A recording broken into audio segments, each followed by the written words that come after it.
Welcome to our channel. Today we how to activate PostgreSQL in Heroku for machine learning datasets, full guide step by step clearly. To activate PostgreSQL in Heroku for machine learning datasets, start by logging into your Heroku account. Navigate to your Heroku dashboard and select the app you want to enable PostgreSQL for. In the app dashboard, locate the Resources tab at the top of the page.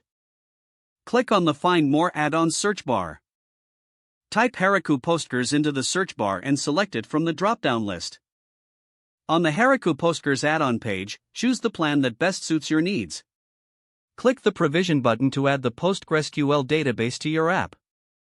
Once the database is provisioned, navigate to the Settings tab in your app dashboard.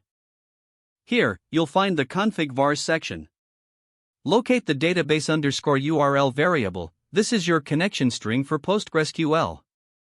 Copy the connection string for use in your application. Now, install the necessary PostgreSQL client on your local machine if you haven't already.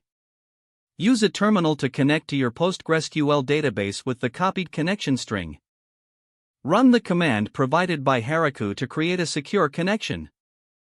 Once connected, create the necessary tables for your machine learning datasets.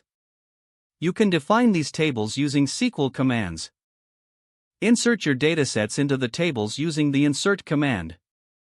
Remember to organize your data in a way that is efficient for machine learning queries. If using an ORM like SQL Alchemy, set up the models in your code to correspond with your database tables. After setting up your environment, test the database connection to ensure everything is functioning correctly. Once verified, proceed to implement your machine learning workflows using data from PostgreSQL. Finally, monitor your database performance through the Heroku dashboard to ensure optimal usage and adjustments as needed.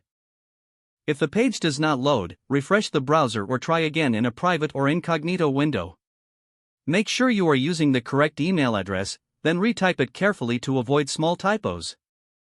If your password is not accepted, use the reset option and create a new strong password you can remember. Check your spam folder for verification or security emails, then complete any requested confirmation steps. Enable two-factor authentication if available to improve account security and reduce unauthorized. After signing in, review your profile details so your contact information and settings are accurate and current. Don't forget to like this video and subscribe to our channel for more step-by-step tech guides.